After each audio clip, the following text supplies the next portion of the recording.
Welcome to Dreamy Science, where we explore the fascinating world of scientific wonder. Here's something that might make you rethink everything you thought you knew about reality. The Big Bang. The event that birthed our universe might not have been a one-time occurrence. In fact, some of the most brilliant minds in cosmology are exploring the possibility that it happens again, and again, and again, not just in some abstract theoretical sense, but as a fundamental cyclical process built into the very fabric of space-time. Think about that for a second. Everything we know, every star, every galaxy, every atom in your body, originated from a single point of infinite density, an event so cataclysmic, so beyond comprehension, that it created space and time themselves. Now, imagine that happening not just once, but an infinite number of times, each Big Bang giving rise to a new universe with potentially different laws of physics, different constants, and maybe even different fundamental particles. We could be just one bubble in an endless foam of universes, each springing from its own Big Bang. The scale of this idea is truly mind-boggling.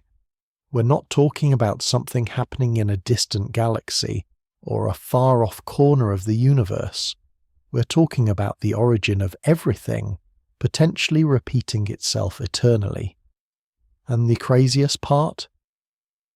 There's actual scientific evidence, or at least tantalizing hints, that support this radical idea. We're not just spinning wild theories here, we're exploring the cutting edge of cosmological research.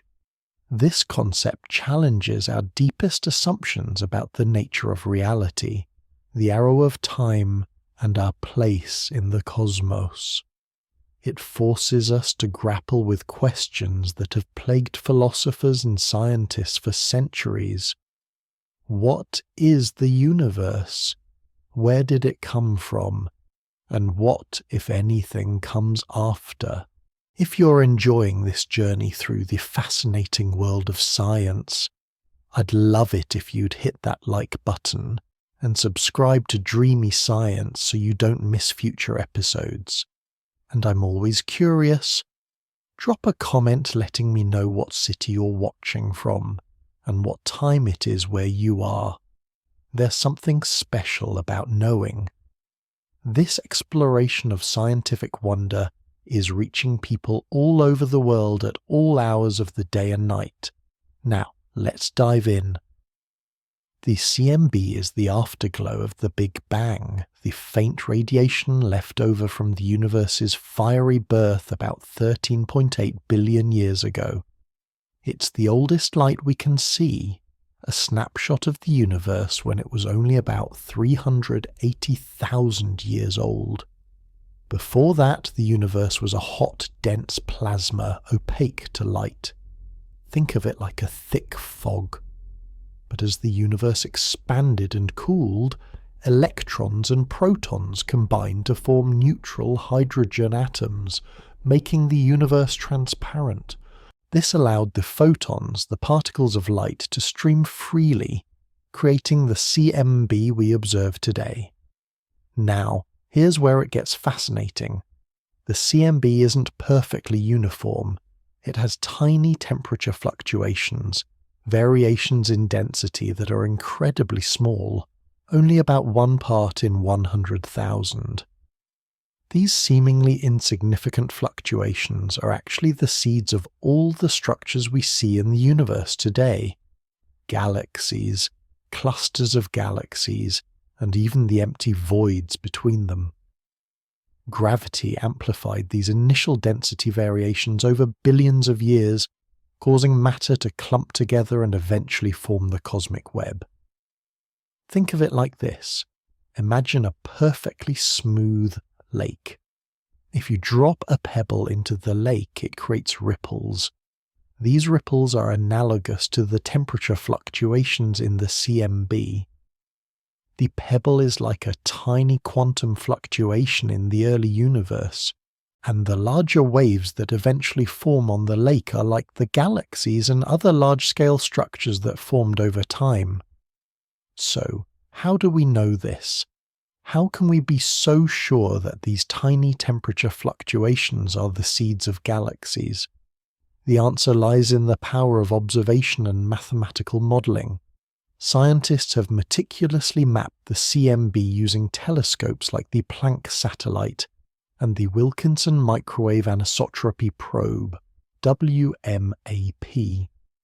These telescopes measure the temperature of the CMB across the entire sky with incredible precision. The data from these telescopes are then analysed using sophisticated statistical techniques.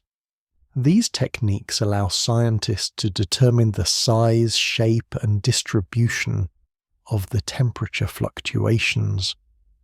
And what they've found is remarkable.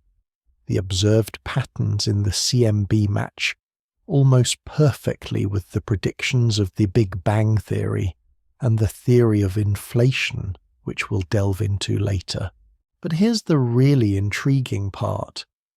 Some cosmologists believe that these fluctuations might not be solely the result of events within our universe.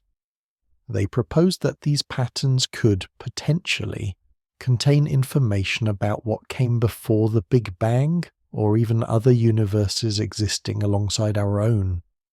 One idea, known as conformal cyclic cosmology, CCC, proposed by the brilliant and controversial physicist Sir Roger Penrose, suggests that the universe goes through cycles of expansion, each ending in a Big Bang that initiates a new aeon. In this model, the CMB isn't just the afterglow of our Big Bang, it's also a faint echo of the Big Bang that came before, carrying information about the previous aeon. The temperature fluctuations, therefore, might contain traces of structures that existed in the previous universe. Penrose argues that these traces might manifest as circular patterns in the CMB, areas of slightly higher or lower temperature that are arranged in concentric circles. While the evidence for these circular patterns is still debated within the scientific community, the very idea that the CMB could contain information about a previous universe is a truly mind-blowing concept. The implications of this are profound. If Penrose is correct, it would mean that the Big Bang wasn't the absolute beginning of everything. It would mean that our universe is just one link in an infinite chain of universes, each connected to the next through the event horizon of a Big Bang. It would also mean that the laws of physics might not be constant across all universes, but could evolve and change from one aeon to the next. So, as you drift off to sleep tonight, consider this. The faint radiation that permeates the universe, the cosmic microwave background, might be more than just the afterglow of the Big Bang. It might be a message from the past, a whisper from another universe, a hint that the cycle of creation and destruction never truly ends, and perhaps a clue to what awaits our universe in the distant future. Now we've established the CMB as a potential messenger from the past. In the next chapter, we'll delve into the mind-bending concept of inflation, the period of ultra-rapid expansion in the early universe, and how it might explain the origin of those crucial temperature fluctuations in the CMB, and perhaps even the creation of multiple universes.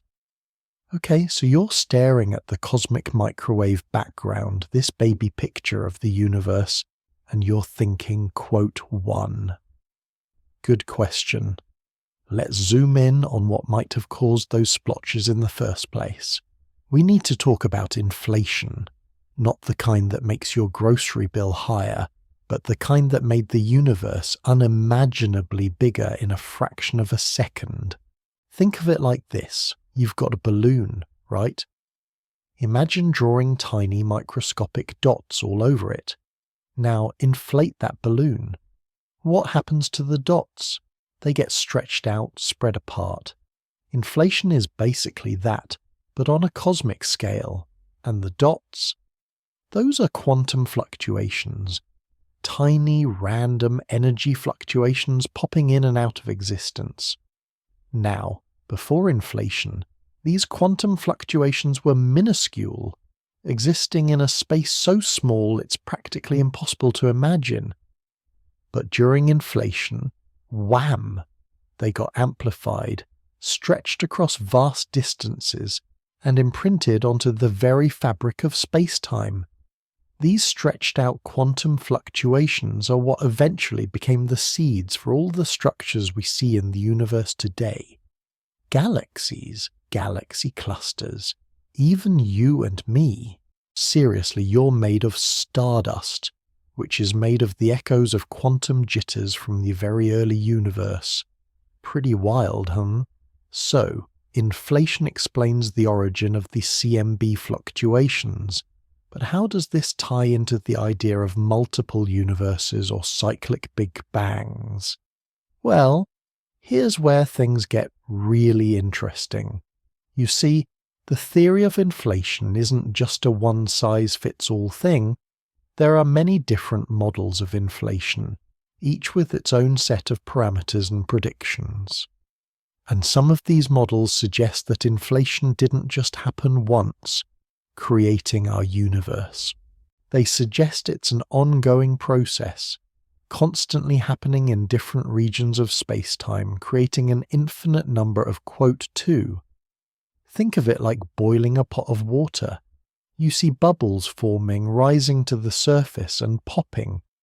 Each of these bubbles is like a universe, each with its own set of physical laws and constants. Our universe is just one bubble in this vast, frothing cosmic ocean. This idea is called quote 3, and it's a mind-boggling concept. It suggests that our universe isn't unique, but just one of countless others, each potentially governed by different rules. In some universes, gravity might be stronger, in others weaker. In some, stars might never form. In others, life might evolve in ways we can't even imagine. Now you might be thinking, okay, this is cool and all, but how can we possibly test any of this? These other universes are, other universes. We can't exactly hop on a spaceship and go visit them. That's where the CMB comes back into the picture. Remember those temperature fluctuations. If our universe collided with another bubble universe in the past, it might have left a mark on the CMB, a subtle imprint, a circular pattern, a cold spot, something that would betray the fact that our universe wasn't alone at the beginning. It's like spotting a ripple in a pond. You see the calm surface, but then a small disturbance spreads out, revealing that something else interacted with the water. The CMB could be that pond, and the collision with another universe, that pebble. This is what Roger Penrose and his team are looking for. They're scouring the CMB for evidence of these circular patterns, these quote 5 of previous aeons, and if they find them, it would be revolutionary. It wouldn't just confirm the existence of other universes, it would rewrite our understanding of the Big Bang itself. But hold on a second. Before we get too carried away with the idea of cyclic universes and bubble collisions, we need to address a crucial question.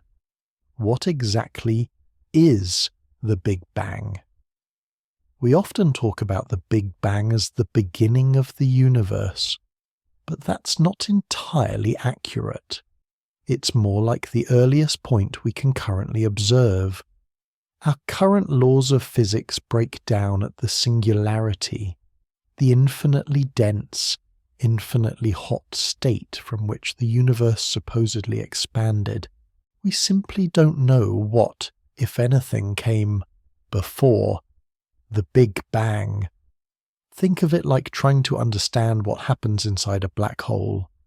We can observe the event horizon, the point of no return, but we can't see what's happening inside. The singularity of the Big Bang is similar. It's a boundary beyond which our current knowledge fails us. So, if the Big Bang wasn't the absolute beginning, what was it? Was it a transition from a previous aeon, as Penrose suggests? Was it the collision of two brains, higher dimensional membranes, in a multiverse? Or was it something else entirely, something we haven't even conceived of yet? These are the questions that cosmologists are grappling with today, and the answers, if we ever find them, will have profound implications for our understanding of the universe and our place within it. Now let's consider another wrinkle in this cosmic tapestry, the fundamental constants of nature. These are the numbers that govern the strength of gravity, the speed of light, the mass of an electron, and so on. They seem to be finely tuned to allow for the existence of life. If they were even slightly different, stars might not form, atoms might not hold together, and the universe would be a barren wasteland. This has led some scientists to propose the quote 7, which basically says that we observe the universe to be the way it is because if it were any different, we wouldn't be here to observe it. It's a bit of a tautology, but it raises a deep question. Are these constants truly constant? Or can they vary from universe to universe? If the fundamental constants can vary, then each bubble universe in the multiverse could have its own unique set of physical laws. This would lead to an incredible diversity of universes, some of which might be wildly different from our own. But if the fundamental constants are truly constant, then it suggests that there's something deeper, something more fundamental that determines their values. Perhaps they're not just random numbers, but the result of some underlying mathematical structure or physical principle that we haven't yet discovered. Penrose's conformal cyclic cosmology, CCC, makes a bold claim about these constants, that they do effectively change from aeon to aeon. Specifically, he argues that in the far future of a universe, all massive particles will eventually decay, leaving only massless particles like photons. In this state, the universe becomes, in a mathematical sense, indistinguishable from the state of the very early universe after the Big Bang. This allows for a quote 8 transition from one eon to the next, with the geometry of the far future of one eon matching the geometry of the Big Bang of the next. It's a radical idea, and it flies in the face of many of our current assumptions about the universe. But it's also a beautiful and elegant theory that offers a possible solution to some of the biggest mysteries in cosmology. So, where does all of this leave us? We're left with a universe that's far more complex and mysterious than we ever imagined. A universe that might be just one of countless others. A universe that might be constantly cycling through big bangs and big crunches. A universe where the fundamental constants might not be so constant after all. And the key to unlocking these mysteries might be hidden in the subtle patterns of the cosmic microwave background, the afterglow of our own Big Bang. Are we brave enough to truly listen to what it's trying to tell us? In the next chapter, we'll delve deeper into the evidence for and against cyclic cosmology, and we'll explore some of the alternative theories that might explain the origin and fate of the universe. Get ready to have your mind blown.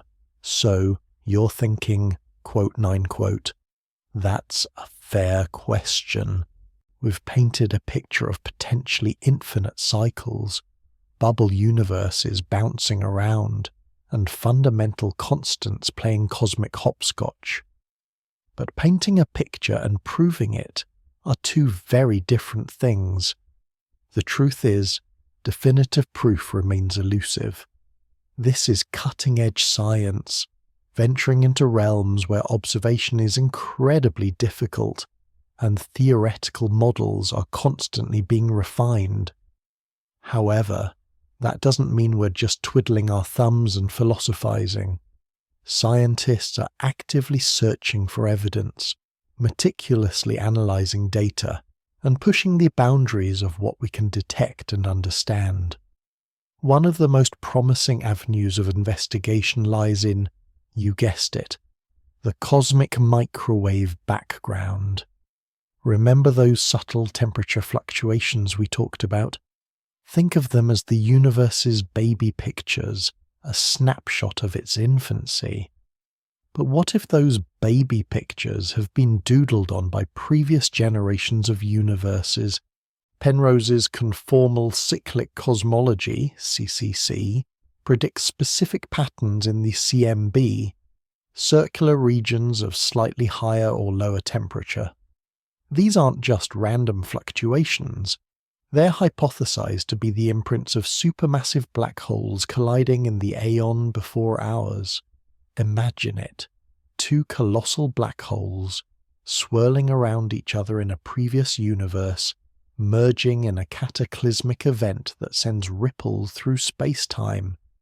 Those ripples, according to CCC, persist across the transition between aeons, ultimately manifesting as these circular patterns in our CMB. Finding these circles isn't exactly easy. It's like trying to find a specific grain of sand on a beach. The CMB is filled with all sorts of temperature variations, caused by everything from quantum fluctuations during inflation to the movement of galaxies in our own universe. Sifting through all the quote-11 quote to isolate the faint signal of these circular patterns is a monumental task. But scientists are on it. Sophisticated algorithms are being developed to analyze CMB data from telescopes like Planck and WMAP, searching for these telltale circles. Initial results have been intriguing. Some analyses have claimed to find statistically significant evidence for these circular patterns, while others have been more skeptical, suggesting that the patterns could be explained by chance or other known phenomena. The debate is ongoing, and more data and analysis are needed to reach a definitive conclusion. But the very fact that scientists are actively searching for these patterns highlights the power of theoretical predictions to drive observational research. Penrose's CCC, whether ultimately proven correct or not, has provided a concrete target for astronomers to aim at, a specific prediction that can be tested against empirical data. Now let's shift gears and consider another potential quote, 12 left on the fabric of space-time. Evidence of bubble universe collisions. Remember the idea of eternal inflation, constantly birthing new universes like bubbles in a cosmic pot of boiling water? Well, sometimes those bubbles might bump into each other. Imagine two soap bubbles floating in the air. When they collide, they create a distorted, circular pattern where they meet.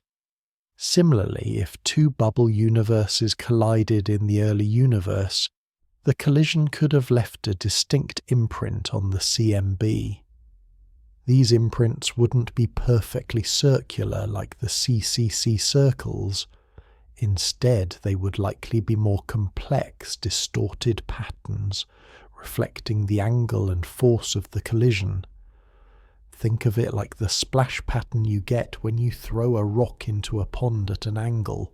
Detecting these collision signatures is even more challenging than finding the CCC circles. The shape and size of the imprint would depend on a variety of factors, including the size of the colliding universes, their relative velocities, and the properties of the space between them. This means that scientists need to search for a wide range of possible patterns, making the analysis incredibly complex. Furthermore, even if a potential collision signature is found, it would be difficult to rule out other possible explanations. The early universe was a chaotic place, and there are many other phenomena that could have created similar patterns in the CMB. Despite these challenges, scientists are actively searching for these collision signatures, using sophisticated statistical techniques to analyze CMB data. Some researchers have even proposed that certain anomalies in the CMB, such as the cold spot, a particularly large and cold region of the CMB, could be evidence of a past collision with another universe. The cold spot is particularly intriguing because it's much larger and colder than expected based on standard cosmological models. While there are other possible explanations for the cold spot, such as a particularly large void in space, the possibility that it's a scar from a past collision with another universe remains a tantalizing possibility. Beyond the CMB, there are other potential avenues for searching for evidence of a cyclical or multiverse universe. One exciting area of research involves gravitational waves, ripples in space-time caused by accelerating massive objects. Just as the CMB provides a snapshot of the early universe, gravitational waves could potentially provide a glimpse into even earlier epochs, perhaps even before the Big Bang. If the Big Bang was indeed a transition from a previous ion, it's possible that this transition generated a burst of gravitational waves that could still be detectable today. Detecting these primordial gravitational waves would be an incredibly difficult task, as they would be extremely faint and would have been stretched and distorted by the expansion of the universe. However, new generations of gravitational wave detectors, such as the planned Laser Interferometer Space Antenna, LISA, may have the sensitivity to detect these elusive signals. Imagine being able to quote 14 to the echoes of the Big Bang itself, hearing the gravitational whispers of a previous universe transitioning into our own. That would be an extraordinary feat of scientific discovery, providing unprecedented insights into the nature of space-time and the origins of the universe. Another intriguing possibility involves searching for evidence of exotic particles that might have survived from a previous aeon. Some theoretical models predict that certain types of particles, such as axions or sterile neutrinos, could have been created in the early universe and could still be present today. If these particles interact weakly with ordinary matter, they could be extremely difficult to detect. However, scientists are developing new and innovative experiments to search for these elusive particles, using everything from underground detectors to powerful particle accelerators. The discovery of even a single particle from a previous aeon would be a monumental breakthrough, providing direct evidence that our universe is not the only one, and that the Big Bang was not the absolute beginning. But let's not get ahead of ourselves. The search for evidence of a cyclical or multiverse universe is still in its early stages. The challenges are immense, and there's no guarantee that we'll ever find definitive proof. However, the potential rewards are so great that it's worth pursuing every possible avenue of investigation. The quest to understand the origins and fate of the universe is one of the most fundamental and enduring pursuits of science, and the possibility that our universe is just one of many, or that the Big Bang is just one of an infinite series of cycles, is a truly mind-boggling and awe-inspiring idea. So, Keep your eyes on the sky and keep your mind open to the possibilities. The universe is full of surprises, and who knows what discoveries await us in the years to come.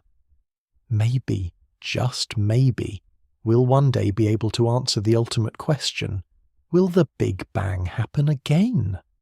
And again? Okay, let's dive deeper, shall we? You've been patiently sifting through the echoes of the Big Bang, peering into the cosmic microwave background like a cosmic archaeologist. You've entertained the possibility of cyclical universes, bubble universes bumping into each other, and even the notion that fundamental constants aren't so constant after all. But what if the key to understanding the Big Bang's potential encore lies not just in looking outward at the universe, but also in understanding something incredibly strange about inward, about the very fabric of space-time itself? Think about it. We often picture the Big Bang as an explosion from a single point, a singularity of infinite density and temperature. It's a compelling image, isn't it? But what is a singularity, really? Well, according to our current understanding of physics, particularly Einstein's theory of general relativity, a singularity is a point where the rules break down. It's a place where density, temperature, and curvature become infinite, and our equations just stop working. Sounds a bit problematic, doesn't it?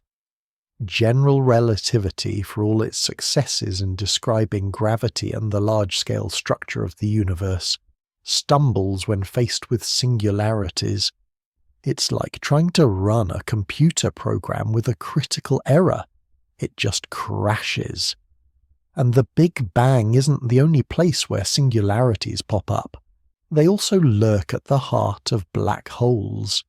Now you might be thinking, okay, singularities are weird, but what does that have to do with the Big Bang happening again?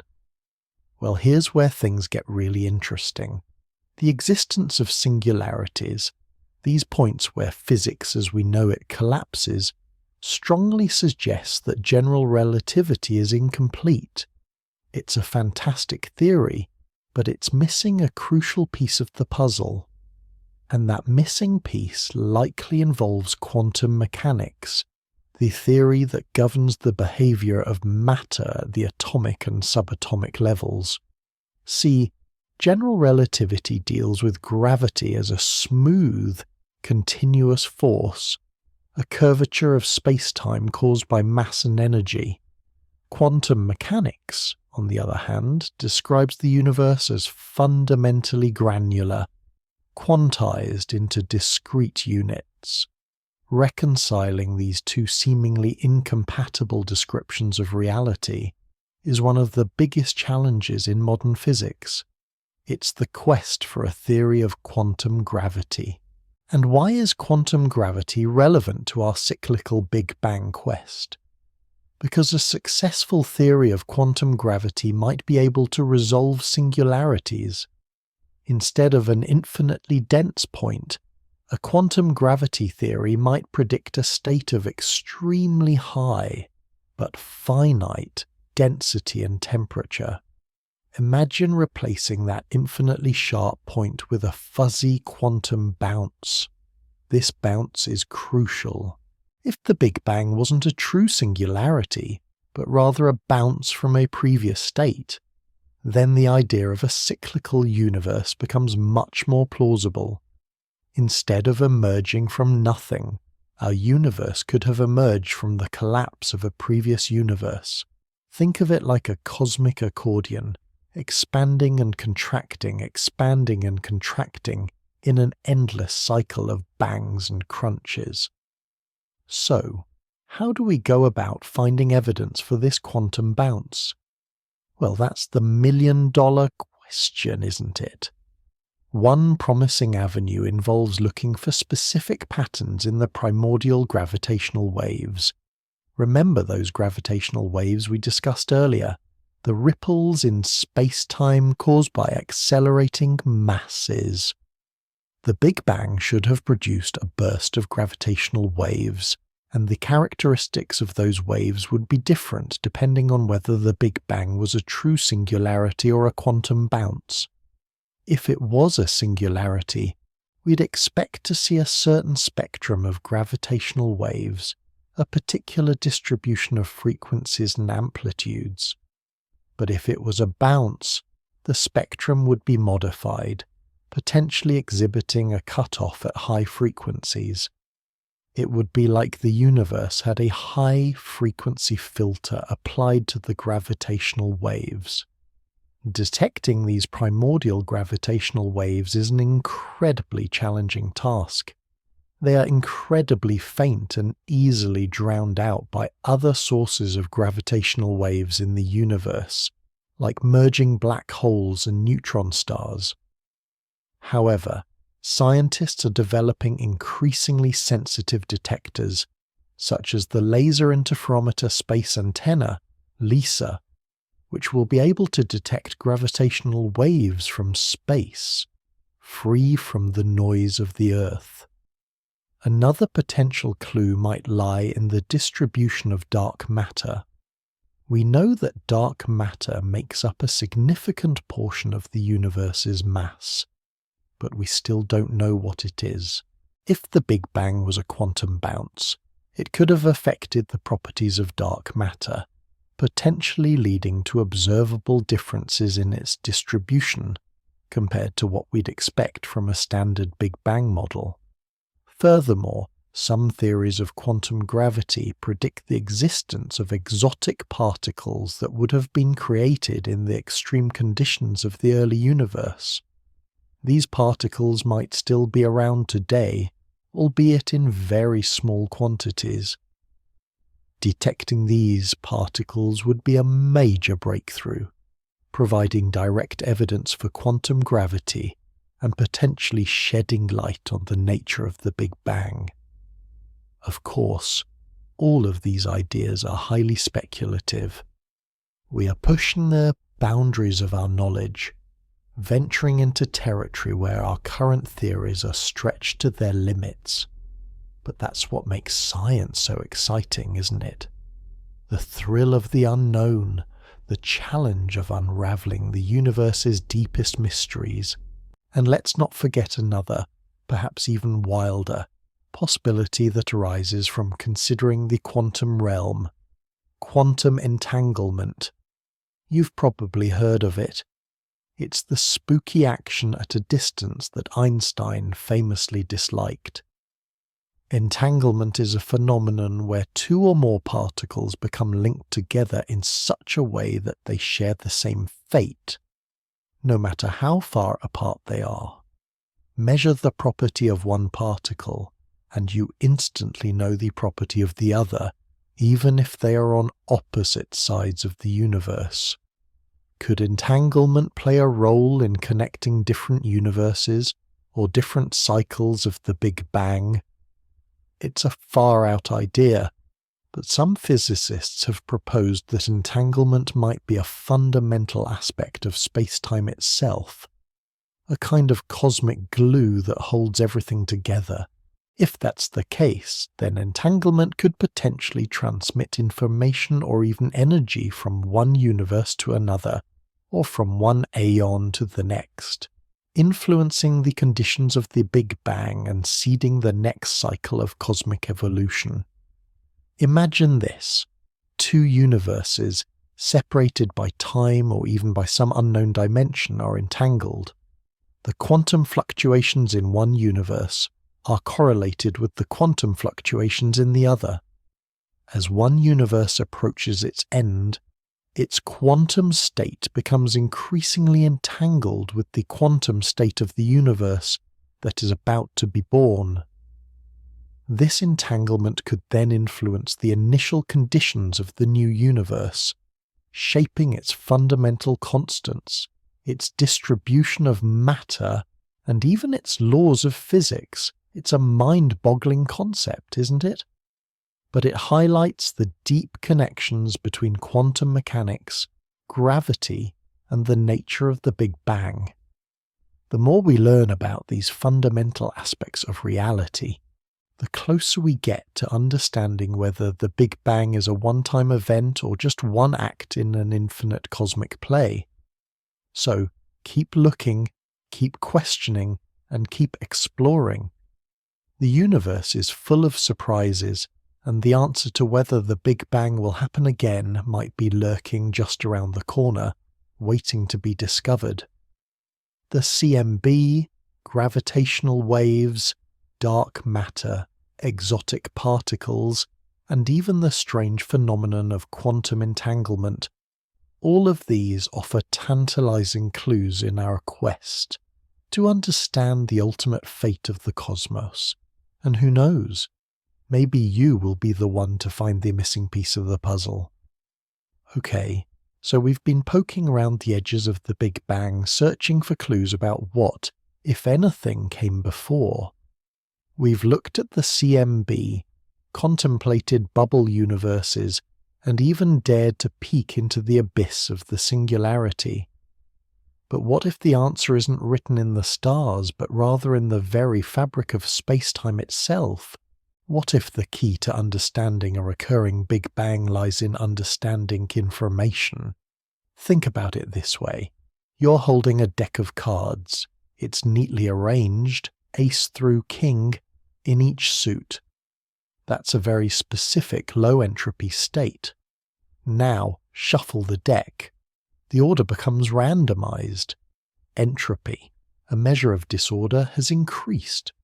The universe, according to the second law of thermodynamics, is constantly heading toward a state of higher entropy. Everything is breaking down, spreading out, becoming more disordered. Stars burn out, galaxies drift apart, and eventually, if we just extrapolate far enough, the universe reaches a state of maximum entropy, heat death. But here's the rub. A Big Bang, a highly ordered, incredibly dense state, represents low entropy. So, how do you get a low entropy start for a new universe from the high entropy remnants of the old one? It's like trying to reshuffle that deck of cards and magically get it back into perfect order. Seems impossible, right? This is where the concept of information comes in. In physics, information isn't just about knowing facts. It's fundamentally linked to entropy. High entropy means less information about the system, and low entropy means more. Think of it like this. If you know the exact position and momentum of every particle in a system, you have complete information. The system is perfectly defined. But as entropy increases, that information gets scrambled and lost. So, a Big Bang requires a massive amount of, quote, 19 information to be present at the start. Where does that information come from? How does the universe shed its entropy, effectively, quote, 20 the disorder of the previous Asyon, and re-emerge in a highly ordered state? One intriguing possibility lies in the nature of black holes. We talked about them briefly when discussing Penrose's CCC, but they deserve a closer look. Black holes, those cosmic vacuum cleaners, are often described as entropy sinks. They gobble up matter and energy, and according to Bekenstein-Hawking entropy, their entropy is proportional to their surface area, the event horizon. This is bizarre because you'd expect the entropy to be proportional to the volume, not the surface area. This leads to the holographic principle. The holographic principle, in its simplest form, suggests that all the information contained within a volume of space can be encoded on its boundary. It's like a hologram, where a two-dimensional surface contains all the information needed to reconstruct a three-dimensional image. The universe, in this view, might be a giant hologram, with all the information about our three-dimensional reality encoded on a distant two-dimensional surface. Mind blown. Now connect this back to black holes. If the information about everything that falls into a black hole is somehow encoded on its event horizon, could that information be preserved even as the black hole evaporates through Hawking radiation? Hawking radiation, you remember, is the theoretical emission of particles from black holes due to quantum effects near the event horizon. Over an incredibly long period, black holes are predicted to slowly evaporate, losing mass and energy. The big question is, what happens to the information? Does it get destroyed, violating fundamental laws of physics? Or is it somehow encoded in the Hawking radiation, albeit in a scrambled and nearly indecipherable form? This is the famous black hole information paradox, and it's been keeping physicists up at night for decades. If information is preserved during black hole evaporation, it opens up the possibility that black holes could act as conduits between universes or aeons. Imagine a black hole in a dying universe.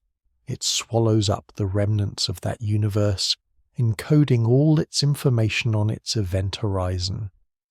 As it evaporates, that information, perhaps subtly altered or transformed, could be released into a new universe, seeding it with the initial conditions for a new Big Bang. This is, admittedly, highly speculative. We don't even know for sure if information is preserved in black holes, but if it is, it could provide a mechanism for circumventing the entropy problem and allowing for a cyclical universe. The black holes of one aeon become the seeds of the next. Another fascinating and related idea revolves around the concept of eternal recurrence.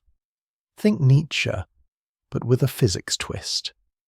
In an infinitely large universe, with an infinite amount of time, the laws of probability dictate that everything that can happen, and will happen an infinite number of times. That includes the formation of identical universes down to the last detail. Now, the universe we observe isn't infinite, as far as we know, and the amount of time available isn't infinite either. But eternal inflation, which we touched on earlier, throws a wrench into the works. If inflation is truly eternal, constantly spawning new bubble universes, then the multiverse becomes effectively infinite. And within that infinite multiverse, the probability of identical universes forming, even multiple times, becomes a real possibility. What does this mean for the Big Bang? Well, if identical universes can arise spontaneously within the multiverse, then our Big Bang might not be unique. It might be just one of an infinite number of Big Bangs, each leading to the formation of a universe remarkably similar to our own. It's like hitting the cosmic reset button over and over again. This idea challenges our very notion of causality. If identical universes can arise independently, then there's no real before or after. Each Big Bang is essentially a fresh start, uninfluenced by any previous aeon. It's a truly mind-boggling concept. But even if the Big Bang isn't a perfect recurrence, what if it's a recurrence with slight variations? What if the fundamental constants of nature, those seemingly immutable numbers that govern the behavior of the universe, are tweaked slightly with each cycle? We've already mentioned Penrose's idea that these constants might change from aeon to aeon in his CCC model. If this is the case, then each Big Bang leads to a universe with slightly different properties. Some universes might be hospitable to life, while others might be sterile and lifeless. It's a cosmic lottery, with each Big Bang rolling the dice and determining the fate of its universe. This brings us back to the anthropic principle, which we also discussed before. The anthropic principle states that we observe the universe to be the way it is, because if it were any different, we wouldn't be here to observe it. In other words, we live in a universe that allows for our existence. If the fundamental constants vary from Big Bang to Big Bang, then our universe is simply one of the lucky ones. We exist because our universe happened to have the right combination of constants to allow for the formation of stars, planets, and ultimately life. It's a somewhat unsatisfying explanation, as it doesn't really tell us why the constants are what they are, but it does offer a possible explanation for why our universe seems so finely tuned for life. So, where does all this leave us? Are we any closer to answering the question of whether the Big Bang will happen again? The honest answer is, we don't know. But we've explored some fascinating possibilities. We've considered the role of information, black holes, eternal inflation, and varying fundamental constants. We've seen how these concepts might allow for a cyclical or recurring Big Bang, challenging the notion of a singular origin for the universe. The search for evidence continues. Scientists are still poring over the CMB, searching for those elusive circular patterns predicted by Penrose. They're building more powerful gravitational wave detectors, hoping to catch a glimpse of the universe's earliest moments, and they're conducting experiments in particle accelerators, probing the fundamental laws of nature. The quest to understand the Big Bang, and whether it's a one-time event or a recurring phenomenon, is one of the most ambitious and exciting challenges in modern science. And who knows, maybe, just maybe, the answer is closer than we think. The universe, after all, has a funny way of revealing its secrets. We just have to be patient, persistent, and open to the possibility that the reality we perceive is far stranger and more wonderful than we could ever imagine. Okay, so we've been dancing around the edges of some pretty wild ideas, haven't we? From baby pictures of the cosmos to potential bubble universes bumping into each other, it's enough to make your head spin faster than a neutron star. But before we get too carried away with the possibilities of eternal recurrence and universes recycling like cosmic washing machines, let's pump the brakes a bit and tackle a fundamental question. What is time anyway? I know. Sounds like the kind of thing you'd ponder late at night in a dorm room fueled by instant ramen and existential dread. But trust me, understanding the nature of time is crucial if we want to wrap our heads around the idea of a Big Bang happening again and again and again. Think about it. Our whole concept of a cyclical universe hinges on the idea that time can, well, cycle. That it's not just a one-way street hurtling from past to future, but something more akin to a Mobius strip twisting back on itself. But is that even possible? In our everyday experience, time feels pretty linear, doesn't it? Cause precedes effect. You can't unring a bell, unbreak an egg, or unwatch that terrible movie you swore your friend wouldn't steer you wrong on. This arrow of time, as physicists call it, seems pretty darn unidirectional. But here's where things get interesting. The fundamental laws of physics, the equations that govern the behavior of matter and energy, are, for the most part, time-symmetric, meaning they work just as well if you run them forwards or backwards. Take gravity, for example. Newton's law of universal gravitation works whether you're describing an apple falling from a tree or a planet orbiting a star. The math doesn't care which direction time is flowing, So, if the basic laws of physics don't distinguish between past and future, why do we experience time as moving in only one direction? Why can we remember the past but not the future? This, my friends, is one of the biggest head scratchers in physics, and it's intimately tied to our old friend entropy. Remember entropy? It's that measure of disorder in a system.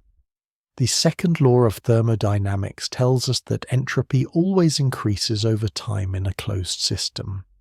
Think of it like this.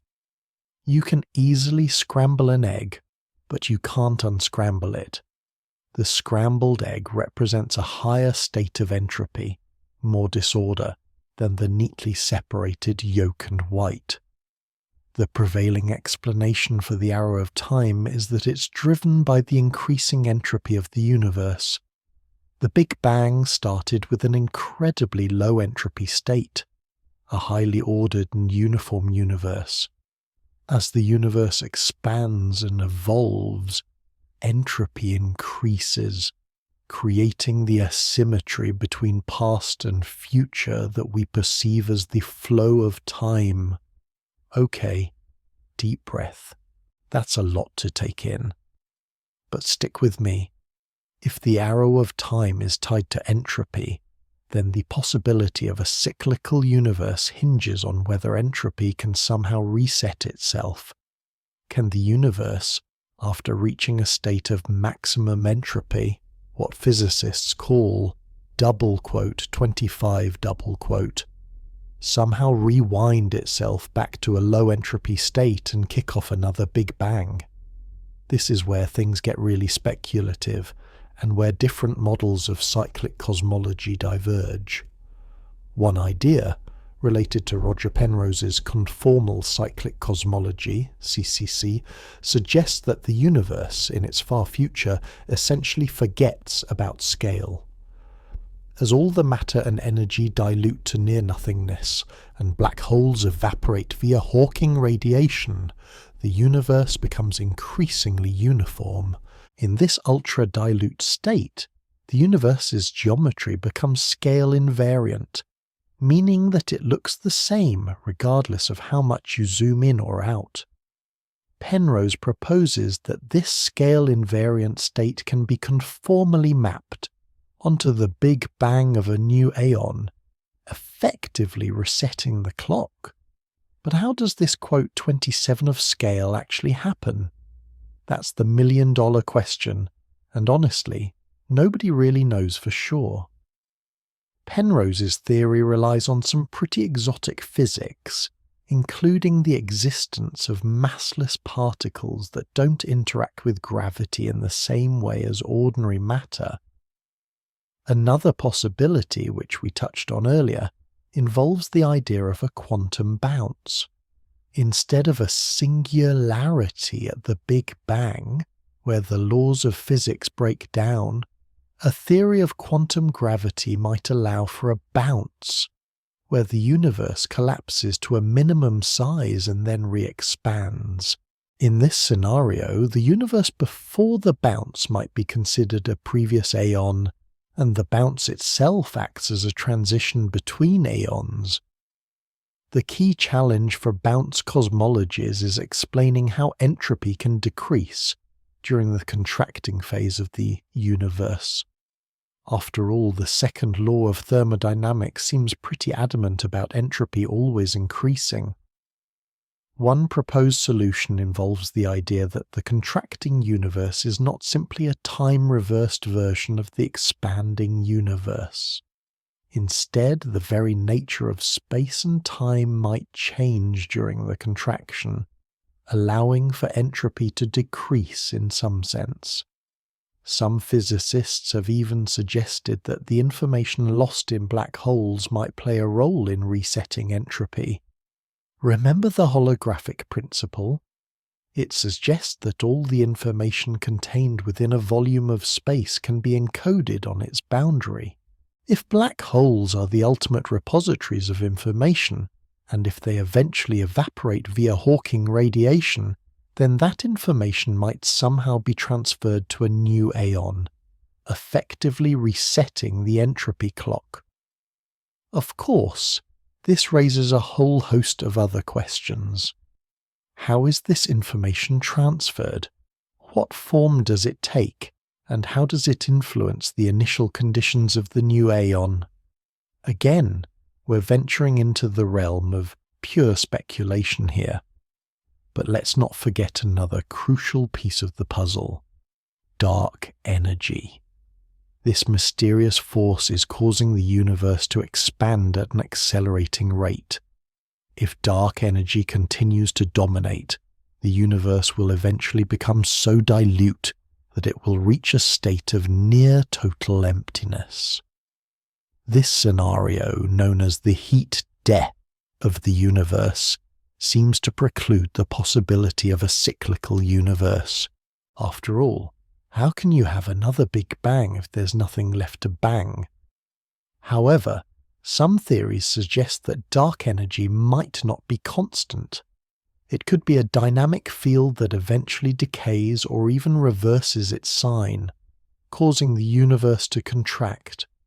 This contraction could then lead to a big crunch, potentially triggering another Big Bang. So, where does all this leave us? Well, the possibility of a Big Bang happening again and again remains an open question. We have tantalizing hints and intriguing theoretical frameworks, but no definitive proof. The biggest obstacles are our incomplete understanding of quantum gravity, the nature of dark energy, and the behavior of entropy in extreme conditions. But that's what makes science so exciting, isn't it? The universe is full of mysteries and we're just beginning to scratch the surface. As we continue to probe the cosmos with ever more powerful telescopes and develop more sophisticated theoretical models, we might one day find the answers to these fundamental questions. And who knows? Maybe, just maybe, we'll discover that the Big Bang is not a singular event, but just one act in an endless cosmic drama, playing out again and again throughout eternity. So, you're probably thinking, quote 30, excellent question, and the answer is a resounding yes. The quest to understand the Big Bang, and whether it's a one-time event or a recurring phenomenon, is driving some of the most cutting-edge research in cosmology today. Remember Roger Penrose's conformal cyclic cosmology, CCC, the one that suggests our universe is just one aeon in an infinite sequence? Well, proving or disproving that hinges on finding those circular patterns he predicts in the cosmic microwave background. Now, finding these patterns isn't exactly like spotting a bullseye painted on the sky. The CMB is incredibly faint and riddled with other signals. It's like trying to hear a single flute playing in a stadium filled with roaring fans.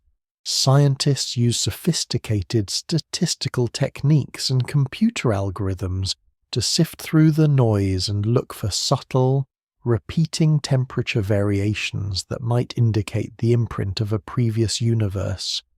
Think of it like this. Imagine dropping pebbles into a still pond. Each pebble creates a ripple. Now, imagine dropping pebbles repeatedly, in the exact same spots, over and over again. Eventually, you'd start to see a faint but discernible pattern emerge in the overlapping ripples. That's essentially what scientists are looking for in the CMB. Subtle patterns of temperature fluctuations that repeat in a circular fashion.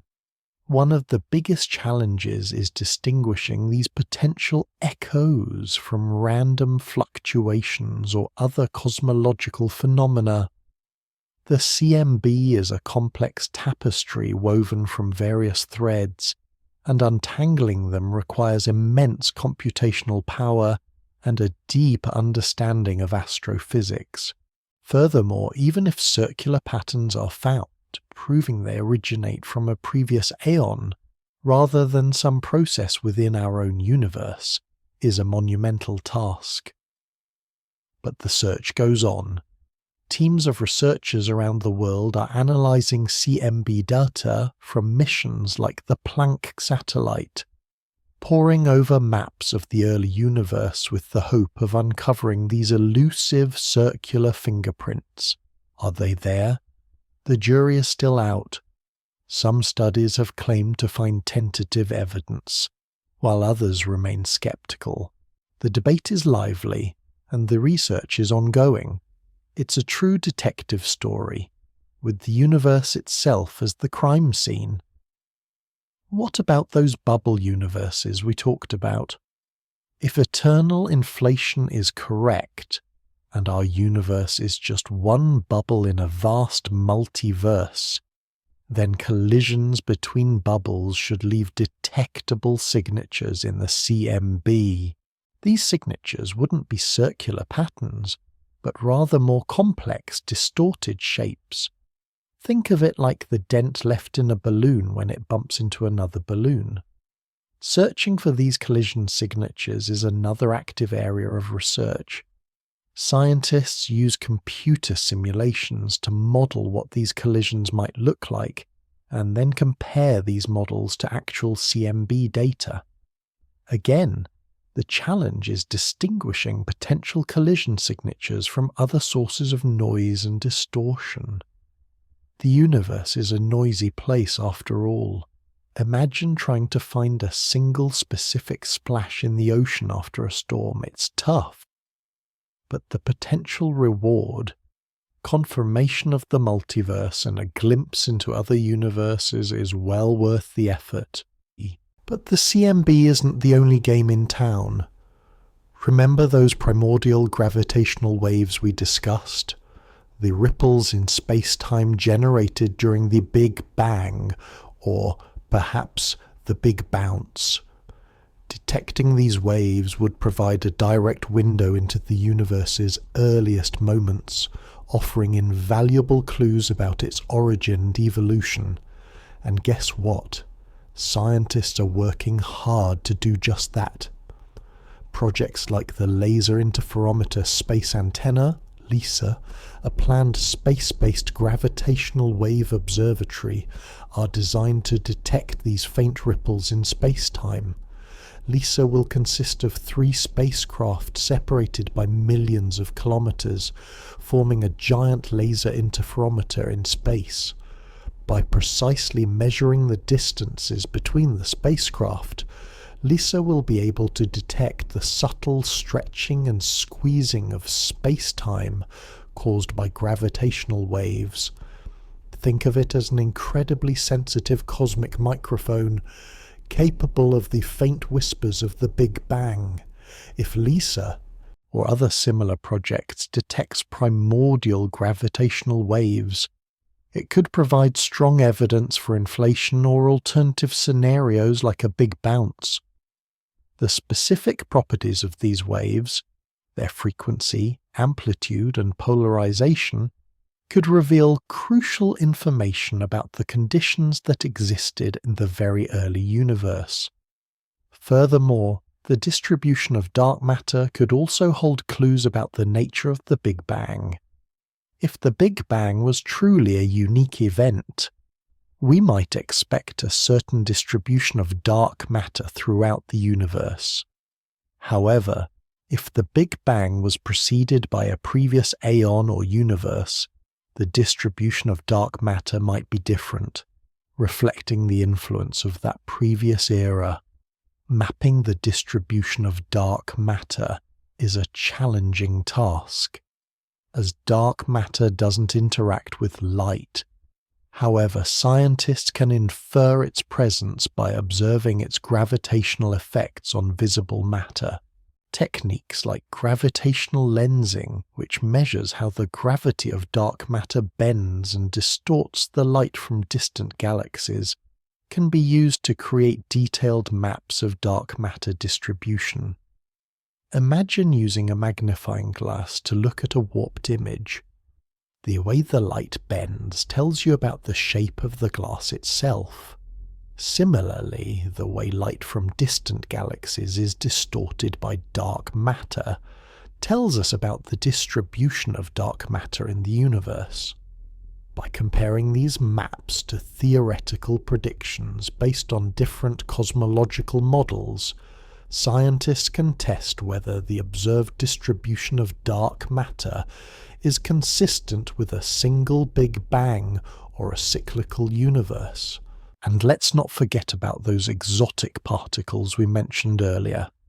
Some theories of cyclic cosmology predict the existence of particles that would have been created in a previous aeon and survived into our own.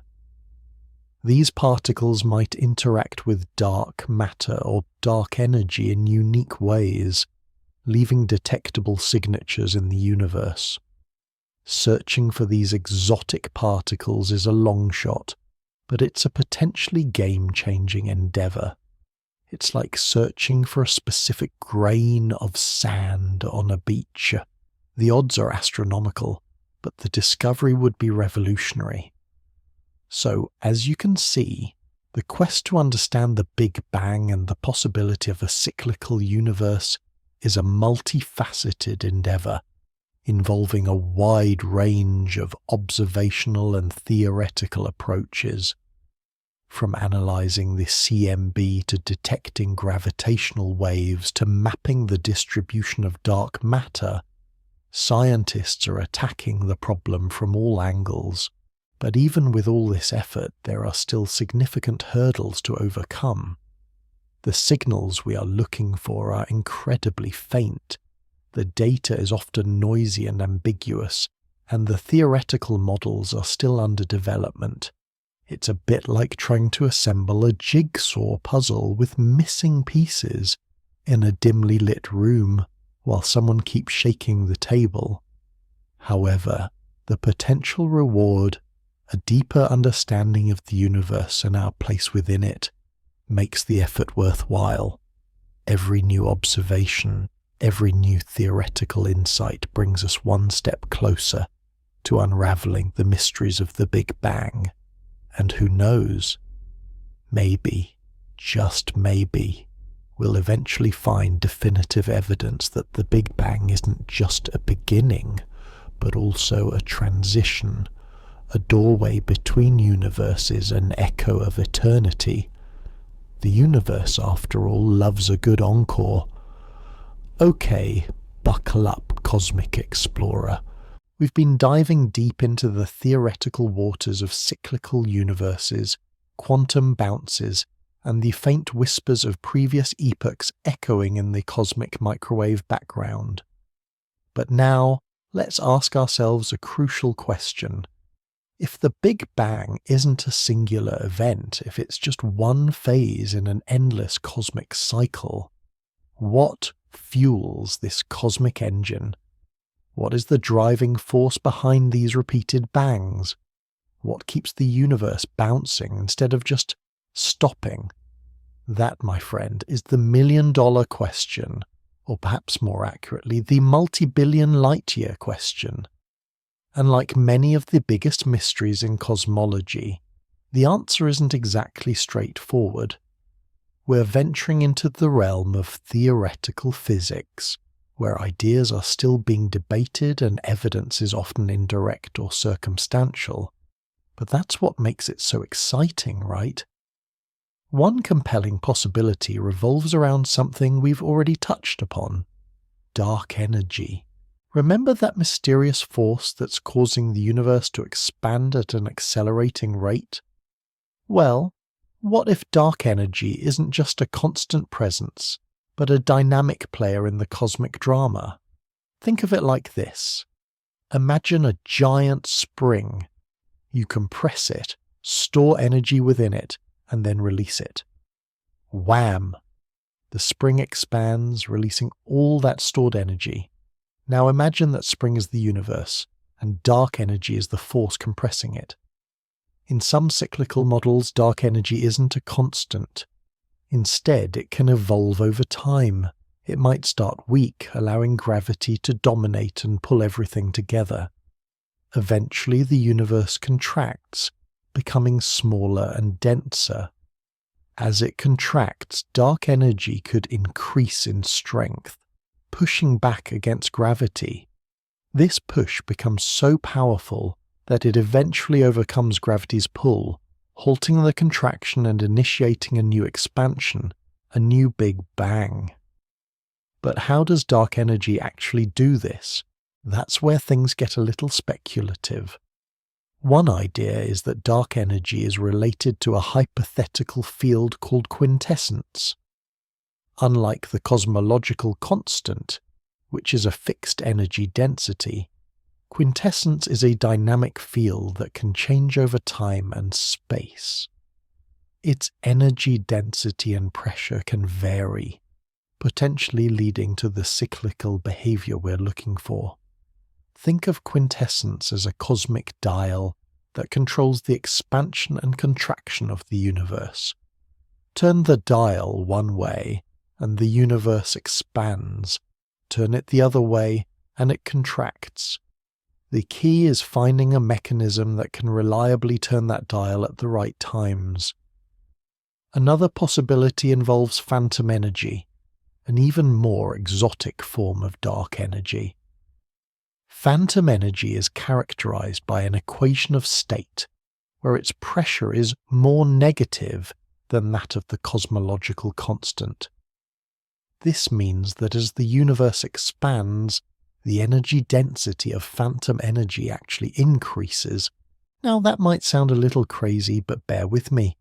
If phantom energy dominates the universe, it could lead to a scenario called the Big Rip. In this scenario, the expansion of the universe accelerates so rapidly that eventually it overcomes all gravitational forces. Galaxies are torn apart, stars are ripped from galaxies, planets are torn from stars, and ultimately even atoms are ripped apart. Sounds pretty catastrophic, right? But here's the twist. Some theorists suggest that the Big Rip could actually be a transition point to a new cycle. As the universe approaches the Big Rip, the phantom energy density becomes infinitely large. This singularity could then trigger a quantum transition, leading to a new contracting phase and eventually a new Big Bang. Of course, the Big Rip scenario is highly speculative, and there's no observational evidence to support the existence of phantom energy, but it's a fascinating example of how extreme physics can potentially lead to cyclical behavior. Now, let's consider a different approach. What if the driving force behind the Big Bang isn't dark energy at all, but something even more fundamental, quantum gravity? We've talked about how general relativity, Einstein's theory of gravity, breaks down at the singularity of the Big Bang. It predicts infinite density and infinite curvature, which is clearly nonsensical.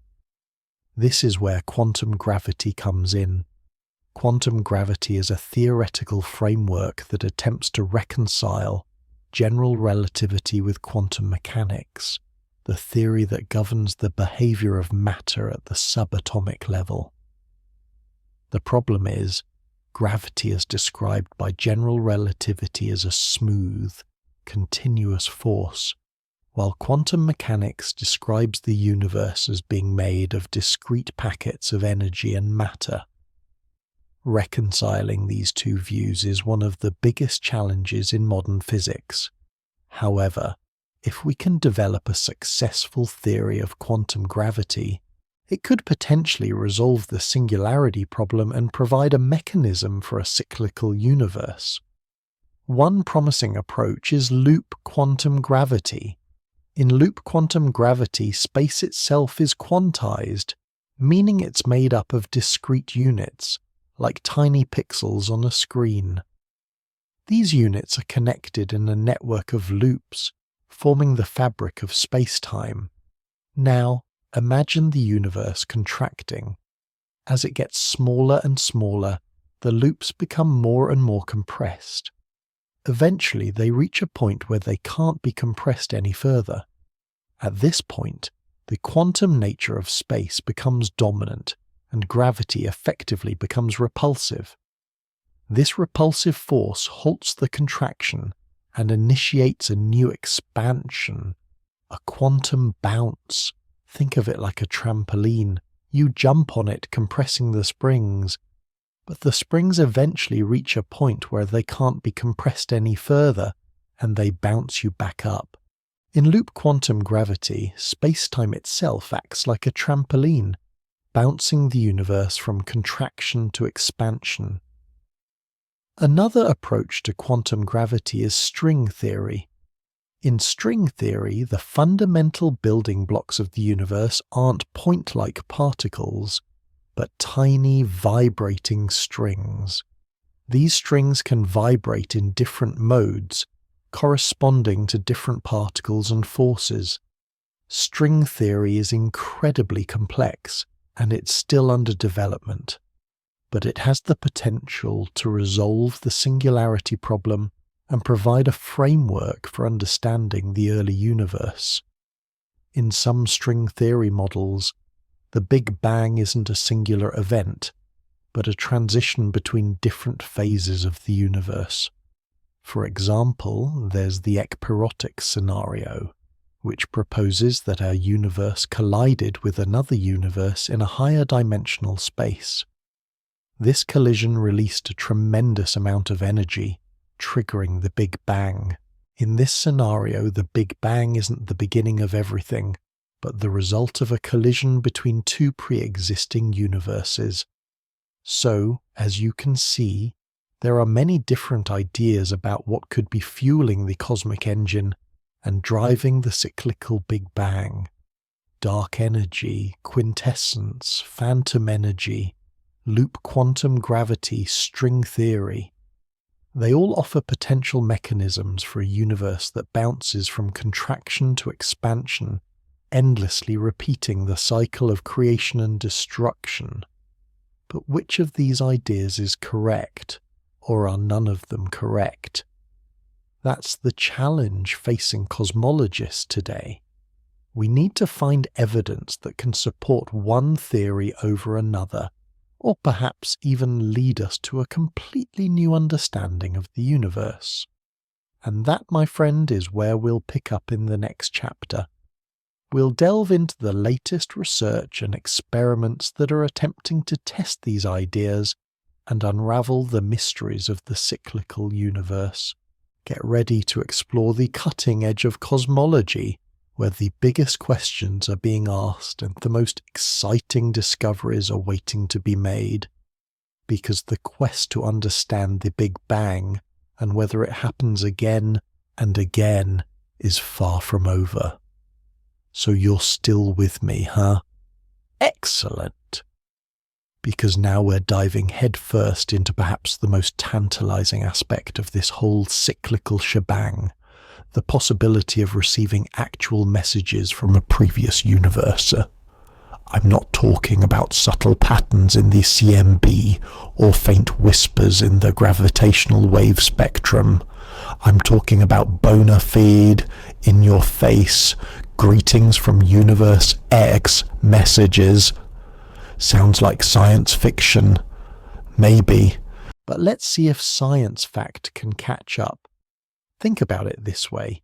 We've spent 8 chapters exploring indirect evidence, like detectives piecing together a crime scene based on grainy security footage and circumstantial evidence.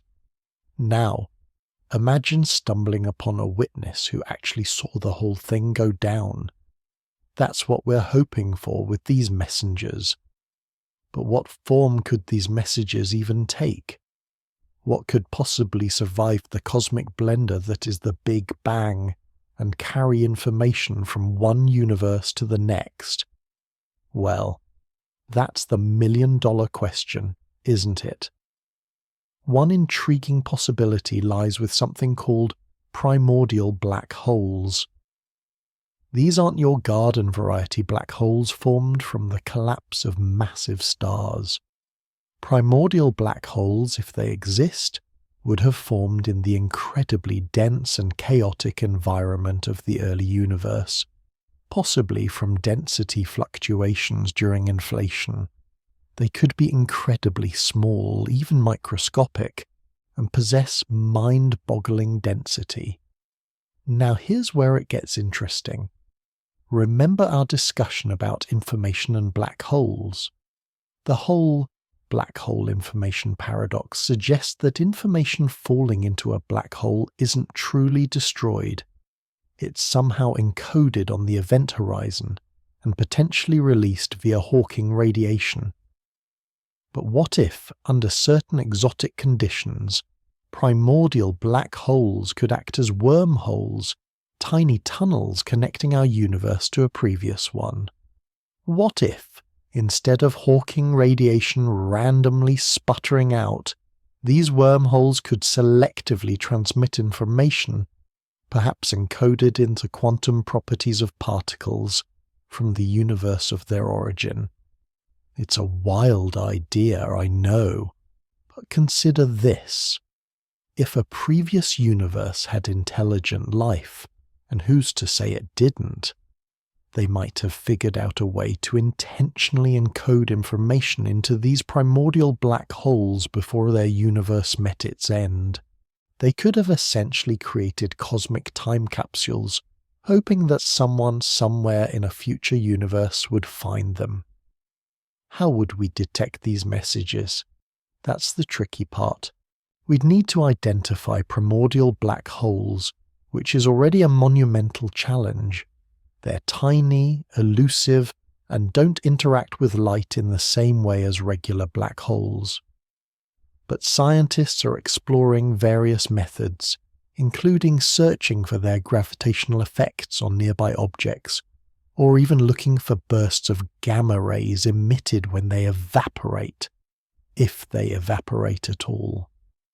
If we did find a primordial black hole, the next step would be to analyze the particles it emits with excruciating precision. We'd be looking for patterns, anomalies, anything that deviates from the expected random noise of Hawking radiation. Perhaps the particles would be arranged in a specific sequence, like a cosmic barcode. Or maybe they'd exhibit unusual quantum entanglement properties, hinting at a non-random origin. Think of it like trying to decipher an alien radio signal. You wouldn't just listen for static, you'd be looking for patterns, repetitions, anything that suggests intelligent design. The same principle applies here, only on a subatomic level. Another potential messenger, though even more speculative, involves exotic particles that might have existed in a previous universe but are unstable in our own. These particles, sometimes referred to as preons or protomatter, could be fundamental building blocks of matter that existed before the Big Bang. Perhaps they decayed into the particles we know today, leaving behind faint traces of their existence. Imagine finding a completely new type of particle in a high-energy physics experiment, one that doesn't fit into the standard model of particle physics. And imagine that this particle has properties that suggest it couldn't have formed under the conditions of our Big Bang. That would be a pretty strong hint that it came from somewhere else, wouldn't it? Of course, distinguishing between a genuinely exotic particle from a previous universe and a quote 38 exotic particle predicted by some extension of the standard model would be incredibly difficult. We'd need to analyze its properties with unparalleled precision, looking for subtle differences that betray its non-Big Bang origin. Furthermore, the very existence of these particles hinges on the validity of theories that go far beyond our current understanding of physics. We're talking about venturing into the realm of string theory, loop quantum gravity, and other highly speculative models. But hey, if we're searching for messages from beyond, we can't afford to be shy about exploring the fringes of knowledge. let's not forget about gravitational waves. We've already discussed primordial gravitational waves as potential evidence for inflation or a quantum bounce. But what if gravitational waves could also carry specific encoded information? Imagine a technologically advanced civilization in a previous universe that mastered the art of manipulating space-time itself. They could, in theory, generate gravitational waves with specific frequencies and patterns, encoding information into the fabric of space-time. These gravitational waves could then propagate through the Big Bang, or the Big Bounce, or whatever transition mechanism you prefer, and arrive in our universe as a faint but decipherable signal. The challenge, of course, is separating these, quote, 3 gravitational waves from the background noise of primordial gravitational waves and other astrophysical sources. We'd need incredibly sensitive detectors and sophisticated algorithms to filter out the noise and identify any potential signals, but the potential reward is immense. Imagine being able to eavesdrop on the conversations of a civilization that existed before our own. Imagine learning about their history, their science, their philosophy. It would be the ultimate cosmic Rosetta Stone. Now, I know what you're thinking. All of this sounds incredibly far-fetched, and you're right, it is. The odds of finding a message from a previous universe are probably astronomically small, but that doesn't mean we shouldn't look. After all, the history of science is filled with examples of seemingly impossible discoveries that turned out to be true. Who would have thought, just a few centuries ago, that we could understand the composition of stars millions of light years away? Or that we could detect ripples in space-time generated by colliding black holes? The universe is full of surprises, and who knows, maybe one day we'll stumble upon a message from beyond, a whisper from a forgotten aeon, proving once and for all that the Big Bang isn't the end of the story, but just the beginning of another chapter in the endless cosmic cycle. So, what are the next steps? Well, the search for these cosmic messengers is already underway. Scientists are building more sensitive gravitational wave detectors, developing new techniques for identifying primordial black holes, and pushing the boundaries of particle physics with ever more powerful colliders. We're also developing new theoretical models to guide our search, exploring the fundamental laws of physics that might allow for the transmission of information across the Big Bang. It's a long and arduous process, but the potential payoff is so immense that it's worth every effort. And who knows, maybe you, the reader, will be the one to make the next big breakthrough. Maybe you'll be the one to decipher the cosmic code and unlock the secrets of the universe. Or maybe you'll just inspire someone else to do it. Either way, the quest for knowledge is a journey worth taking, and the search for messages from beyond is one of the most exciting and profound journeys of all. Now, are you ready to delve into the philosophical implications of a cyclical universe? Because that's where we're heading next. Get ready to question everything you thought you knew about reality, existence, and the meaning of it all. It's going to be a wild ride. So, we've been tossing around the idea of a cyclical universe, a cosmic phoenix rising from the ashes of its former self, again and again. We've explored the evidence, the theories, the sheer audaciousness of the concept. But what if this cycle isn't just repeating? What if it's learning? Think about it. You're not the same person you were 10 years ago, right? You've accumulated experiences, learned from your mistakes, hopefully, and evolved. You're a more complex, nuanced version of your past self. Could the universe be doing something similar? This isn't some new age crystals and incense kind of learning. We're talking about fundamental physics, about the very laws that govern reality potentially being tweaked and refined with each iteration of the Big Bang. Imagine the universe as a vast, incredibly slow, and utterly relentless learning machine. Now, how could such a thing even be possible? Let's dive into a few tantalizing possibilities.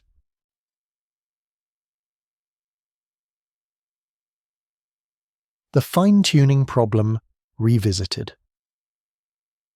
You've probably heard about the fine-tuning problem.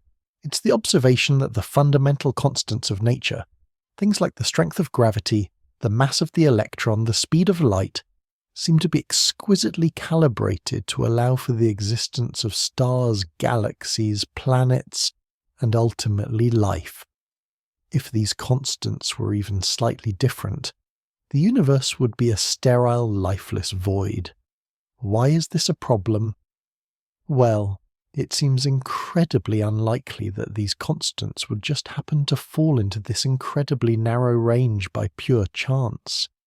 It's like hitting a bullseye blindfolded from a mile away on your first try. One explanation is the anthropic principle. We observe these constants because if they were different, we wouldn't be here to observe them. It's a bit of a tautology, but it does address the question. But what if there's another explanation? What if the universe learns to fine-tune itself over successive cycles? Cosmic natural selection. Imagine a multiverse where each bubble universe has slightly different fundamental constants. Most of these universes are dead ends.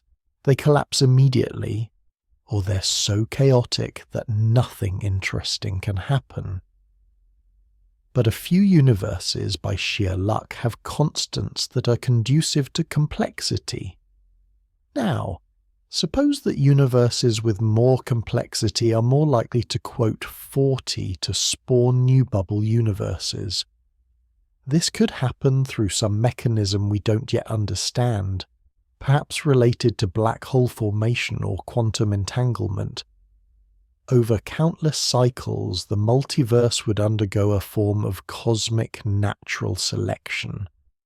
Universes with constants that allow for complexity would become more common, while universes with unfavorable constants would die out. Eventually, the vast majority of universes would be fine-tuned for life. This is a radical idea, of course. It requires a mechanism for universes to reproduce and for information about their constants to be passed on to their offspring. But it's not entirely implausible. We already know that black holes can act as information conduits, and that quantum entanglement can connect seemingly disparate parts of the universe. Quantum gravity and the immutable laws of physics. Another possibility lies in the realm of quantum gravity. As we've discussed, our current understanding of physics breaks down at the singularity of the Big Bang. But a theory of quantum gravity might smooth out this singularity, allowing for a transition from one aeon to the next. Crucially, a quantum gravity theory might also allow for the fundamental constants of nature to vary from one cycle to the next.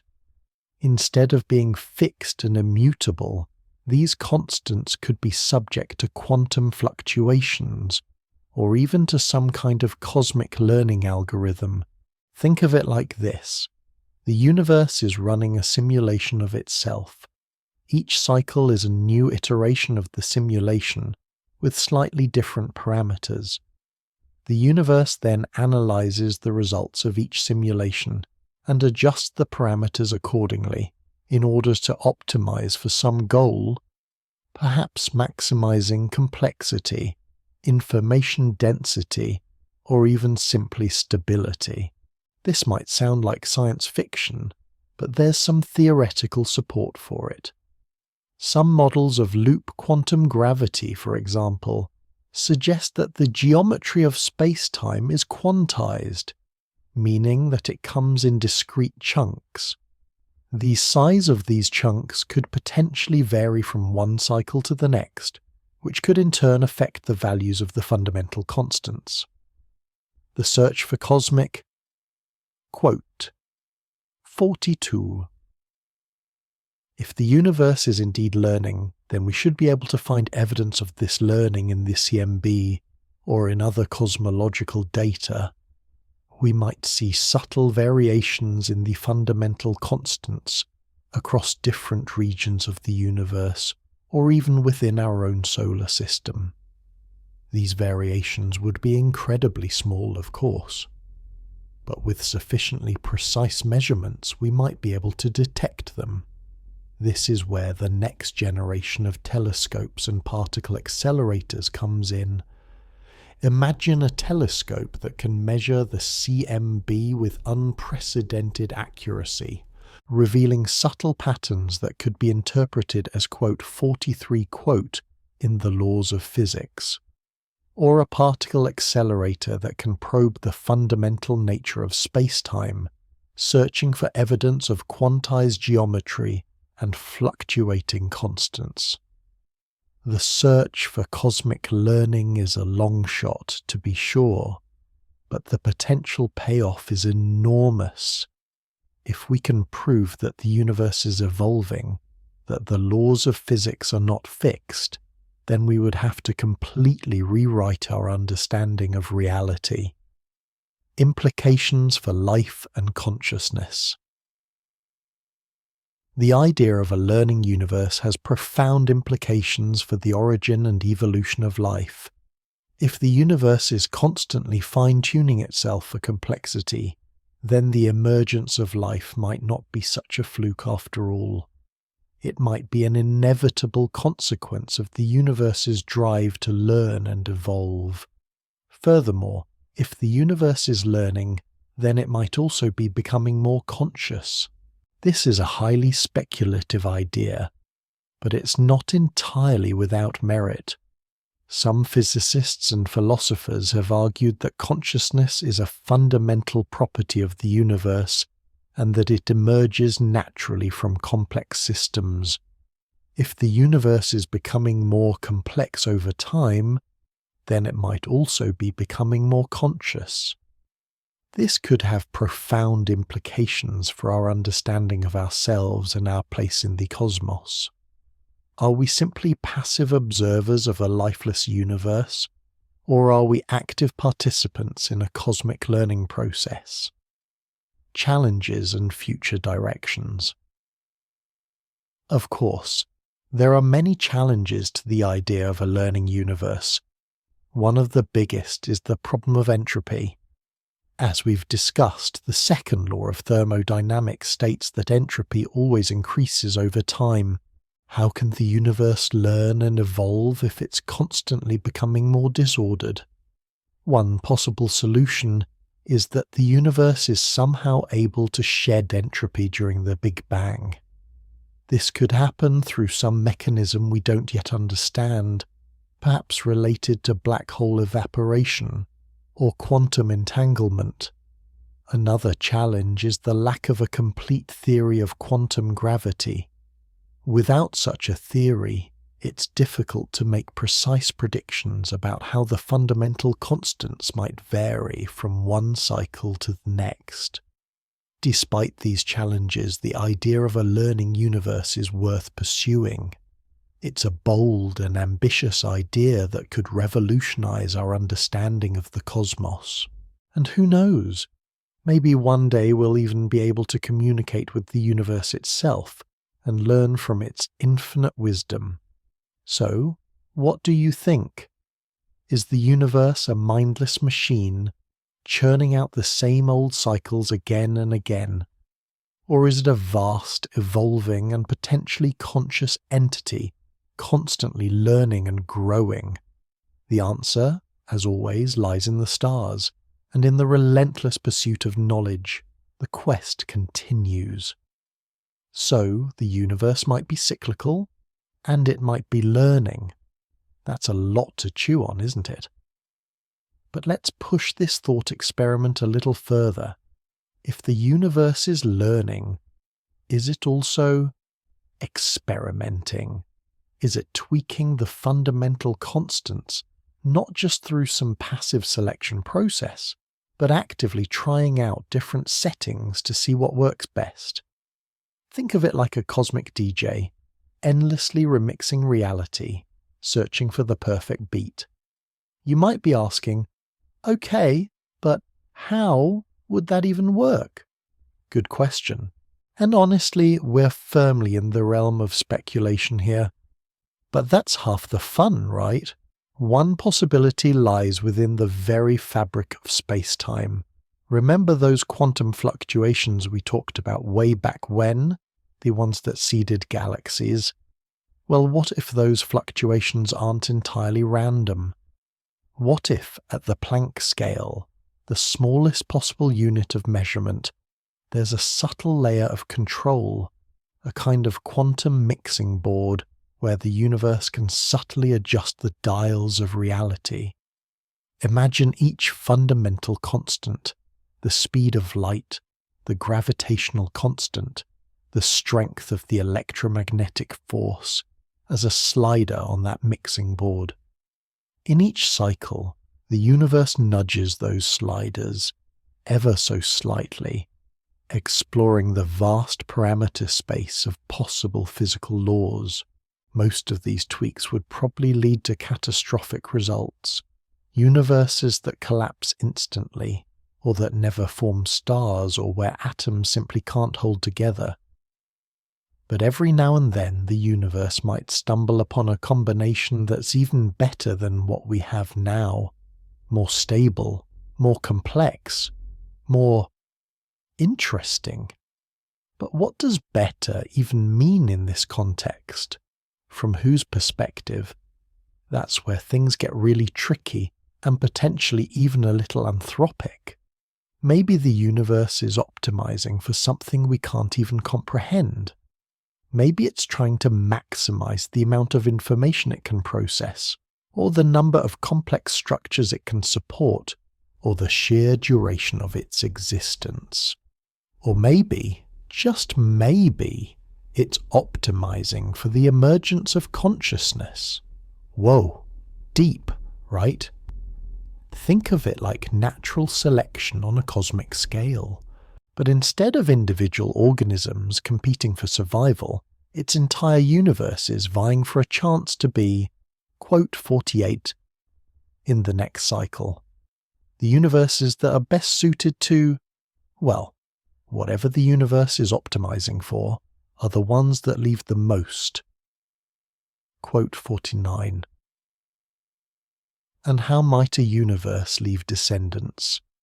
Perhaps through the subtle imprint it leaves on the next eon, through those circular patterns in the CMB, or the properties of primordial black holes, or even the very structure of space-time itself. Now, I know what you're thinking. This sounds suspiciously like intelligent design, and that's a valid concern. But there's a crucial difference. Intelligent design implies a conscious creator, an external force shaping the universe according to some predetermined plan. What we're talking about here is something more akin to a self-organizing system, a cosmic feedback loop where the universe learns and adapts through a process of trial and error. There's no guarantee of progress, no preordained goal, just a relentless exploration of possibilities. So, how could we even begin to test such a wild idea? Well, one approach would be to look for evidence of mutations in the laws of physics. Are there subtle variations in the fundamental constants across the observable universe? Could these variations be correlated with specific regions of space, or with the distribution of dark matter? Maybe, just maybe, we could find a region where the speed of light is slightly different, or where the gravitational constant is a tiny bit stronger. Such a discovery would be earth-shattering, providing direct evidence that the universe is not static, but evolving. Of course, detecting such subtle variations would be an incredibly challenging task. We'd need to push the limits of our current measurement techniques and develop entirely new ways of probing the fundamental constants. But the potential reward, a glimpse into the inner workings of the cosmic engine, would be well worth the effort. Another avenue of investigation lies in the realm of quantum gravity. If the universe is indeed tweaking the fundamental constants at the Planck scale, then understanding the underlying mechanisms will require a theory that can bridge the gap between quantum mechanics and general relativity. Loop quantum gravity and string theory offer tantalizing possibilities, suggesting that space-time itself may be quantized, composed of discrete units that can be rearranged and reconfigured. Perhaps these quantum building blocks of space-time are the very tools the universe uses to sculpt its own destiny. And what about those exotic particles we talked about earlier? The axions, sterile neutrinos, and WIMPs that might make up dark matter. Could these particles be carrying information about the fundamental constants from previous aeons? Could their properties be subtly influenced by the, quote, 51 quote of a bygone universe? Perhaps by carefully studying these elusive particles, we could unlock secrets about the universe's past and gain insights into its future. But let's not forget about the Big Bang itself. If the universe is cyclical, then the Big Bang wasn't the beginning of everything, but rather a transition point, a cosmic bottleneck that connects one eon to the next. Understanding the physics of this transition is crucial to understanding how the universe evolves. What happens to information as it passes through the Big Bang? Is it completely erased, or is some remnant preserved, influencing the subsequent aeon? Perhaps the key lies in the nature of singularities. As we discussed earlier, singularities are points of infinite density and curvature. Where the laws of physics as we know them break down, they appear at the heart of black holes and at the Big Bang. But what if singularities aren't actually singularities at all? What if they're just points where our current understanding of physics fails us? What if, at the Planck scale, these singularities are resolved by quantum gravity effects, replaced by a kind of quantum foam that allows information to flow from one aeon to the next? Imagine the Big Bang not as a fiery explosion, but as a kind of cosmic recycling centre. Old universes are broken down into their constituent parts, their energy and information processed and repackaged into new forms. The fundamental constants are tweaked, the initial conditions are reset, and a new aeon begins. And what role does entropy play in all of this? As we've discussed, the arrow of time is intimately linked to entropy, the tendency of systems to move from order to disorder. In a cyclical universe, how is entropy reset? Does the Big Bang somehow erase the accumulated entropy of the previous aeon? Or is there some other mechanism at work, a kind of cosmic quote, 53 quote, that sorts and organizes the universe's energy and information? Perhaps the expansion of the universe itself is the key. As the universe expands, it creates more space, diluting the entropy and making it easier to reset. Maybe dark energy, the mysterious force that's driving the accelerated expansion, is playing a crucial role in this process. Perhaps dark energy isn't just pushing the universe apart, but also smoothing out the wrinkles of entropy, preparing the stage for the next cycle. Ultimately, the question of whether the universe is cyclical and whether it's learning is one of the most profound and challenging questions we can ask. It requires us to push the boundaries of our scientific knowledge, to embrace speculation and imagination, and to confront the deepest mysteries of existence. But even if we never find definitive answers, the very act of asking these questions is valuable.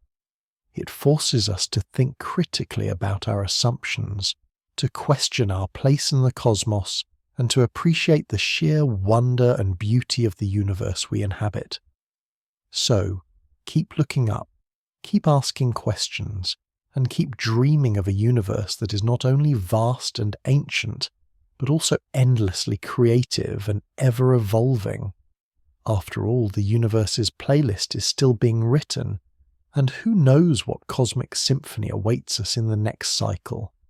So, the universe might be a cosmic lab, constantly tweaking its dials, experimenting with the very fabric of reality. But how can we even begin to wrap our heads around such a mind-boggling idea? Is there a way to test these hypotheses, to peek behind the curtain of the Big Bang and see what's really going on? Well, buckle up, because we're about to dive into the world of simulated universes. Think of it like this. You're a kid with a sandbox. You can build castles, dig tunnels, and generally mess around with the sand to see what happens. Now, imagine that sandbox is a supercomputer, and the sand is the entire universe, governed by the laws of physics as we understand them, or perhaps slightly different laws for experimental purposes. That's the basic concept behind simulating universes. Scientists are using increasingly powerful computers to create virtual worlds, tweaking parameters and observing the results. It's not about creating a perfect replica of our universe, though that's a long-term goal, but about exploring the possibilities. What happens if we increase the strength of gravity by 1%? What if dark energy behaved slightly differently in the early universe? What if the mass of the electron was just a tiny bit heavier? These might seem like minor tweaks, but they can have profound consequences for the evolution of the universe. A slightly stronger gravitational force could cause galaxies to collapse too quickly, preventing the formation of stable solar systems. A different dark energy equation of state could lead to a runaway expansion, ripping apart everything in its path. A heavier electron could alter the formation of atoms, drastically changing the chemistry of the universe. By simulating these scenarios, we can gain a better understanding of why our universe is the way it is. We can identify the parameters that are crucial for the emergence of life, and the ones that would lead to a dead or sterile cosmos. It's like a giant cosmic game of quote 54. Now, you might be thinking quote 55. That's a fair question. Simulating the entire universe, with all its galaxies, stars, planets, and particles, is an incredibly complex task. Even the most powerful supercomputers are limited by their processing power and memory. So, what do scientists do? They simplify. They focus on specific aspects of the universe, like the formation of galaxies or the evolution of large-scale structures. They use approximations and statistical methods to reduce the computational burden. They essentially create a cartoon version of the universe, but one that still captures the essential physics. Think of it like simulating the weather. You can't predict the exact movement of every raindrop, but you can create a model that accurately predicts the overall weather patterns. Similarly, we can't simulate every atom in the universe, but we can create models that accurately capture the behavior of galaxies and other large-scale structures. One of the most important tools for simulating the universe is something called the quote 56 quote. This involves modeling the gravitational interactions of a large number of particles, the quote 57 quote, in n-body. These particles represent galaxies, dark matter halos, or even individual stars. By simulating the gravitational forces between these particles, scientists can see how structures form and evolve over time. These simulations have revealed some fascinating insights into the nature of dark matter and dark energy. For example, they've shown that dark matter plays a crucial role in the formation of galaxies, providing the gravitational scaffolding that allows ordinary matter to clump together. They've also shown that dark energy is responsible for the accelerating expansion of the universe, pushing galaxies further and further apart. But can these simulations tell us anything about a cyclical universe? That's where things get really interesting. Imagine tweaking the simulation to include the possibility of a big bounce. Instead of ending with a big crunch or a heat death, the universe reaches a minimum size and then starts expanding again. What would that look like? What conditions would be necessary for a bounce to occur? This is where quantum gravity comes back into the picture. As we discussed earlier, quantum gravity is a theoretical framework that attempts to reconcile general relativity with quantum mechanics. It predicts that at extremely high densities and energies, the classical laws of gravity break down, and quantum effects become dominant. These quantum effects could prevent the formation of a singularity at the Big Bang, allowing the universe to bounce back instead. Simulating a quantum bounce is incredibly challenging because it requires solving the equations of quantum gravity, which are notoriously difficult. However, scientists are making progress using simplified models and approximations. For example, some simulations have explored the possibility of a phantom energy bounce. Phantom energy is a hypothetical form of dark energy that has an equation of state less than -1. This means that its energy density increases as the universe expands, leading to a runaway expansion that eventually rips apart everything in its path. However, some theories suggest that phantom energy could also cause the universe to bounce, transitioning from an expanding phase to a contracting phase. Other simulations have focused on loop quantum gravity, a specific approach to quantum gravity that predicts the existence of a minimum size for the universe. In this scenario, the universe can never shrink to a point, but instead bounces back from a minimum volume. By simulating these different scenarios, we can explore the range of possibilities for a cyclical universe. We can identify the conditions that are necessary for a bounce to occur and the observable signatures that would distinguish a bouncing universe from a universe that only experiences one Big Bang.